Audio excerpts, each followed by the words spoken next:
अस्सलाम वालेकुम व्यूअर्स, आप देख रहे हैं फरी आइडियाज़। आज स्टिचिंग क्लास के दूसरे लेसन से शुरू करते हैं। पहला लेसन कंप्लीट हो चुका है और जिन्होंने मेरी वीडियोस नहीं देखी वो स्क्रीन पर ऊपर आपको नज़र आ रहा होगा और डिस्क्रिप्शन पर भी उसका लिंक डाल दिया है मैंने, जाकर ज़रूर देखें। वो भी बहुत बेसिक पॉइंट था, सब आप ज़रूर उसको भी देखें और फिर दूसरी क्लास को आप ज़रूर देखें।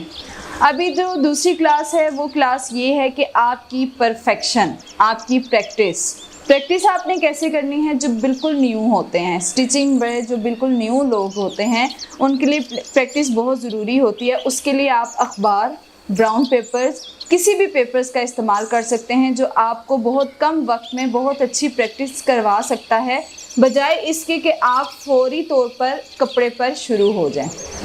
अच्छा जी, ये मैंने अखबार भी ली हुई है और उसके अलावा एक पेपर मैंने सामने रखा है। आपने पेपर लेना है ब्राउन पेपर, स्टेशनरी वाली शॉप से आपको मिल जाएगा। 6-7 रुपये का ये पेपर है। चंद पेपर्स में आपकी परफेक्ट प्रैक्टिस हो जानी है और आप फिर कपड़े पर कभी भी मिस्टेक नहीं कर सकते। पहली बात ये कि जिनको शौक़ है उनके लिए तो ये काम बहुत आसान है, और जो करना चाहते हैं, यानी कुछ लोग ऐसे हैं जिनको थोड़ा शौक़ नहीं होता लेकिन वो करना भी चाहते हैं, उनके लिए ही बना हुआ है कि प्रैक्टिस बहुत ज़रूरी है। हर चीज़ में प्रैक्टिस बहुत ज़रूरी है जी। आपको हर काम से पहले प्रैक्टिस करना लाजमी है। पेपर मैंने इसीलिए सामने रखा है कि आपने एक पेपर लेना है, घर में फारिग बैठे हुए हैं, कोई काम नहीं कर रहे, बस यूँ स्टिल आप बैठे हैं नीचे, पेपर अपने सामने रखें और आप अपनी मर्ज़ी से उसके ऊपर लाइंस लगाना शुरू करें। अपनी प्रैक्टिस के लिए आपने इस तरह उसके ऊपर लाइंस लगाना शुरू करनी है। मेरी तो काफ़ी अरसे बाद मैं ये पेंसिल और पेपर यूज़ कर रही हूँ। थोड़ा बहुत मेरा हिल रहा है पेन, लेकिन आपका स्टार्ट में बहुत हिलेगा। बहुत आपने ऐसे करना है कि बस जब अपनी परफेक्शन के लिए सीधी लाइन जब आपने लगानी है तो आपने अपनी लाइन को सीधा करने की कोशिश करनी है। बस किसी भी तरीके से मार्कर सीधा रखें, उल्टा रखें, आपने अपनी लाइन को सीधा करने की कोशिश करनी है। ये पहला पॉइंट हो गया। जब इसका मकसद क्या है? इसका मकसद ये है कि जब आपका हाथ बैठ जाएगा, आप अगर पेन से सीधी सिलाई लगा रहे हैं तो आप तो मशीन से लगाने का कोई मसला ही नहीं होगा, आपको कभी भी कोई टेंशन नहीं होगी। पहला काम तो आपने ये कर लिया। ये आपका फ्री हैंड वर्क है, ये सबसे पहली क्लास आपकी है, इसको बहुत ज़रूरी है करना। फ्री हैंड आपने ये अपना काम करना है। उसके बाद स्केल आपने लेना है, स्केल की मदद से आपने अपनी लाइंस लगानी शुरू करनी है। स्केल पकड़ना है और स्केल को आप रखें और उस स्केल की मदद से आपने लाइंस लगानी है। काफ़ी सारी लाइंस जब आप अपने पेपर पर लगा लेंगे, बिल्कुल स्ट्रेट लाइंस आपने लगानी है। कोशिश करनी है कि आपकी लाइंस बिल्कुल सीधी हों, इस तरह। ये आपकी आ गई दूसरी प्रैक्टिस। नंबर 1 प्रैक्टिस आपकी फ्री हैंड है, ये आपकी दूसरी प्रैक्टिस आ गई। जब आपने ये वाली प्रैक्टिस करनी है तो उसके बाद आपने क्या करना है कि ये जो स्केल पर लगी हुई लाइंस है ना, इन्हीं पर आपने सीधी सिलाइयाँ लगानी हैं। कोशिश करना है कि इस लाइन से आपकी सिलाई ना इधर जाए ना इधर जाए, तब आपकी सिलाई बिल्कुल सीधी हो सकती है और आप कपड़े पर भी बिल्कुल सीधी सिलाई लगा सकते हैं। अच्छा जी, जो तीसरा हमारा मेथड है वो ये है कि आपने कोई भी पेपर लेना है, ब्राउन पेपर ले लें, न्यूज़पेपर ले लें, कुछ भी अगर आप लेते हैं तो उस पर फ्री हैंड सीधी सिलाई लगाना शुरू करें। ये आपने रखी मशीन। अब आप थोड़ा सा ना तरीक़ों को ज़रा नोट डाउन कीजिएगा, ये चीज़ें बहुत इम्पॉर्टेंट होती हैं। जैसे कि मैंने आपको शुरू से फिर मैं बता देती हूँ।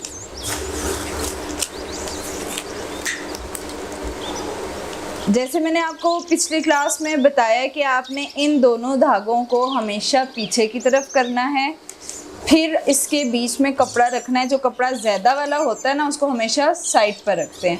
इसी तरह आपने पेपर को भी रखना है। फिर यहाँ से धागे को हल्का सा लूज़ करके आपने हाथ की मदद से 2 टांके उठाने हैं। उसके बाद आपने अपनी मशीन की स्पीड तेज़ करनी है। अच्छा, अब ये ज़रा हाथों के रुख को आप देखिएगा। ये हमारा स्टार्ट है, इसमें आपने फ्री हैंड सीधी सिलाई लगानी शुरू करनी है। जब आपका थोड़ा सा बैक पे कपड़ा आ जाता है, फिर आपने यहाँ से कपड़े को पकड़ना है।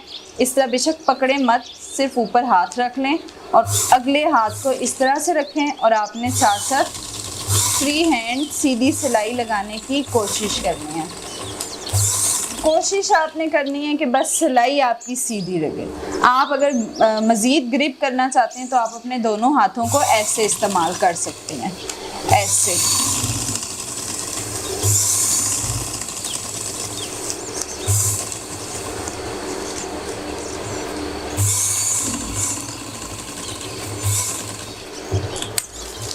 ये हो गई आपकी तीसरी प्रैक्टिस। आपने अपनी सिलाई बिल्कुल सीधी करने की कोशिश करनी है। आप एक दिन प्रैक्टिस करें, आप दूसरे दिन प्रैक्टिस करें, जितनी सिलाइयाँ लगा सकते हैं। 5 मिनट, हार्डली 5 मिनट की आपकी ये रोज़ की प्रैक्टिस है और फिर आप देखिएगा कैसे आप अपना वर्क सीखती हैं। अगर आप स्कूल कॉलेजेस में जाकर सीखते हैं तो वहाँ पर ना यही सारे मेथड आपको करवाए जाते हैं।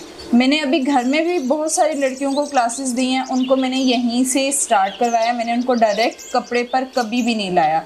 जबकि आप किसी नॉर्मल अपने मोहल्ले में किसी आंटी या औरत या किसी के पास भी जाते हैं सिलाई सीखने के लिए, वो हमेशा आपको डायरेक्ट कपड़े पर ले आते हैं, जिसकी वजह से आपके अंदर झिझक, आपको कटिंग का मसला, आपकी स्टिचिंग का मसला हमेशा आपके साथ रहता है।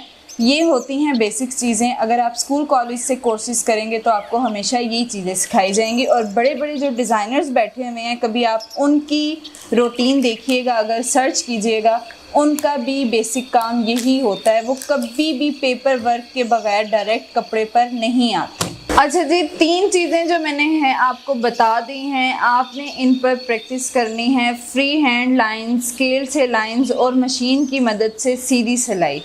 इसी के बीच में मैं आपको थोड़ा सा चौक यूज़ करने का भी मेथड बता देती हूँ। थोड़ा सा ये भी आपको मैं गाइड कर देती हूँ कि जब आप कपड़े पर किसी चीज़ की मदद से निशान लगाते हैं, बेहतर यही है कि आप ये टेलरिंग चौक ले लें। कुछ चीज़ें हैं जो 2-4 चीज़ें, वो भी मैं आपको बता दूँगी कि वो आपने हमेशा अपने पास रखनी है। अच्छा, निशान लगाने के जो तरीके हैं, सबसे पहले तो आपने ये देखना है ना कि आपका कपड़ा किस कलर का है। उस कपड़े पर कौन सा निशान सही तरह नज़र आ रहा है, कौन सा नहीं नज़र आ रहा, वो चीज़ें भी नोट डाउन करनी बहुत ज़रूरी हैं। निशान लगाने का तरीका क्या है, आपने बिल्कुल भी चौक को कभी इस तरह नहीं पकड़ना और ना ही चौक को कभी इस तरह दबा के पकड़ना है। ये चौक वरना दरमियान से टूट जाएगा। हमेशा चौक को ऐसे पकड़ा जाता है। ये चौक का तरीका है। फिर जहाँ आप निशान लगा रहे हैं वहाँ पे आपने निशान लगाना है। हमेशा ये कॉर्नर्स बने हुए हैं इस चौक के, ये 4 कॉर्नर्स होते हैं। आप इधर से अगर निशान लगाते हैं तो ज़्यादा बेहतर है, कॉर्नर्स यूज़ करें अगर तो वो ज़्यादा बेहतर है। आप ये कॉर्नर से निशान लगाना शुरू करें। किसी भी तरह का आपको निशान लगाना है, जैसे कि शोल्डर की कटिंग हो गई, आपने ये निशान लगाना है। थोड़ा सा जब आपने ये यूं किया, आपको यूं नहीं जाना। आपने जब ये यूं किया है तो फिर इसके बाद आपने यहीं से ऐसे निकल जाना है। चौक यहाँ से भी ये यूज़ हो रहा है। बस ये थोड़ा बहुत है कि आपने चौक को जो इस्तेमाल करना है, चौक का जो इस्तेमाल है, बस वो आपने ध्यान में रखना है कि आपका चौक टूटे ना, आपकी चौक को कोई मसला ना हो। अब ये है तो आपने यूं नहीं उठाना चौक को, यहीं से आपने ऐसे हो जाना है। ये वी शेप आ गई, ये चकोर है अगर तो इसको यूं करना है और यहाँ से यूं हो जाना है। उसके बाद गोल है तो गोल को आपने ज़रा सा चौक को लिटाना है नीचे, थोड़े से चौक को ऐसे नीचे की तरफ लिटा के फिर अब आपने गोल शेप देनी है, ये इस तरह से। कुछ जगहों पर चौक आपका ऐसे यूज़ होगा, कुछ जगहों पर ऐसे यूज़ होगा, कुछ जगहों पर बस आपने ये है कि थोड़ा डार्क करने के लिए आप चौक को बार बार ऐसे भी कर सकते हैं।